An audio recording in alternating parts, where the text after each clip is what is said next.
तो हेलो साथियों, स्वागत है आपका हमारे YouTube channel PG brain bolt academy में, जिसमें हम पहले ही डिस्कस कर चुके हैं क्लास 10th का सिलेबस। और आज हमें डिस्कस करने जा रहे हैं क्लास 9th का मैथ का सिलेबस, यानी कि गणित का पाठ्यक्रम, जो हमारे लिए यूपी बोर्ड 2026 से 27 में पढ़ना है।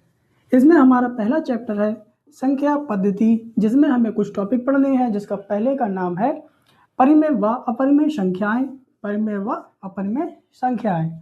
और दूसरा टॉपिक हमें पढ़ना है वास्तविक संख्याएं, और तीसरा टॉपिक हमें पढ़ना है दशमलव रूप, यानी कि जो संख्या में दशमलव रूप होते हैं हमें वो पढ़ने हैं।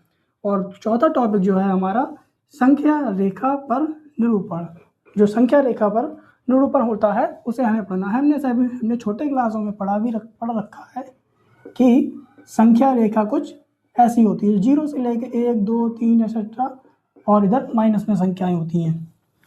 ठीक है, तो आगे हमें पढ़ना है चैप्टर 2, जिसका नाम है बहुपद।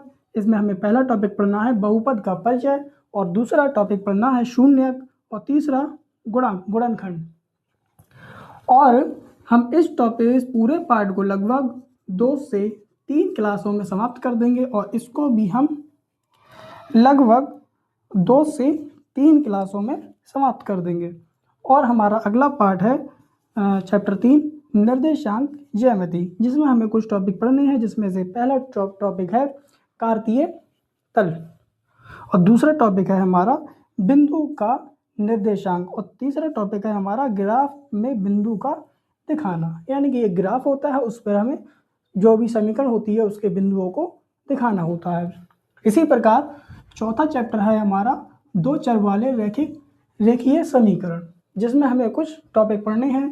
पहला है हमारा समीकरण बनाना, और दूसरा है ग्राफ के द्वारा हल करना, यानी कि हमें कुछ रैखिक समीकरण दे रखे होंगे जिनको हमें ग्राफ के द्वारा हल करना है। और 5वां पार्ट है हमारा यूक्लिड की ज्यामिति का परिचय। 10th क्लास में जाकर के आप पढ़ोगे यूक्लिड विभाजन विधि। यहाँ पर 9th क्लास में आपको कुछ थोड़ा सा इसमें पढ़ना होता है, जिसमें हमें 2 टॉपिक पढ़ने हैं, यूक्लिड के स्वयं सिद्ध, एवं दूसरा हमें टॉपिक पढ़ना है प्रमेय का आधार। प्रमेय का आधार। ऐसे ही हमारा छठा चैप्टर है, जिसका नाम है रेखाएं और कोण, जिसमें हमें कुछ टॉपिक पढ़ने हैं। पहला टॉपिक है समांतर रेखाएं, और दूसरा टॉपिक है कोणों के प्रकार, और तीसरा है कोणों की प्रमेय। यहाँ पर हमें कोणों और जो रेखाएं होती हैं उनके बारे में डिटेल में जानेंगे। 7वां पार्ट है हमारा त्रिभुज। यहाँ पर हमें पढ़ना है त्रिभुज के प्रकार, और दूसरा टॉपिक पढ़ना है सर्वांग समता, और तीसरा टॉपिक हमें पढ़ना है त्रिभुज के प्रमेय, यानी कि यहाँ पर हमें त्रिभुज के बारे में डिटेल में पढ़ने को मिलेगा। ऐसे ही इसी प्रकार 8वां पार्ट है हमारा चतुर्भुज। इसमें हमें एक टॉपिक दिया हुआ है अभी तो फिलहाल के लिए, कि समांतर चतुर्भुज के प्रकार। आगे जब मैं इसे पढ़ाऊंगा तो थोड़ा डीप में ले जाकर ऐसा समझा दूंगा जिससे कि आपको समझने में आसानी होगी, जिसमें कोई कठिनाई आपको होने वाली नहीं है। और अगला पार्ट है हमारा पार्ट 9, जिसका नाम है वृत्त, और इसमें हमें 2 टॉपिक पढ़ने हैं, जीवा और जीवा के गुण। अगला पार्ट हमारा 10 है, जिसका नाम है ह्यूरोन का सूत्र, जिसमें हमें एक टॉपिक पढ़ना है त्रिभुज का क्षेत्रफल। इसी प्रकार पार्ट 11 है हमारा पृष्ठीय क्षेत्रफल और आयतन, जिसमें हमें पढ़ना है घन, घनाभ और बेलन।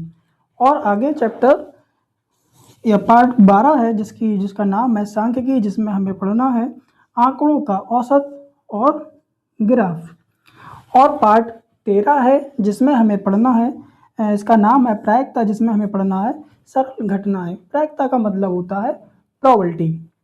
और अगर ये वीडियो आपको अच्छा लगा हो तो इसे लाइक, कमेंट और शेयर करना ना भूलें। धन्यवाद।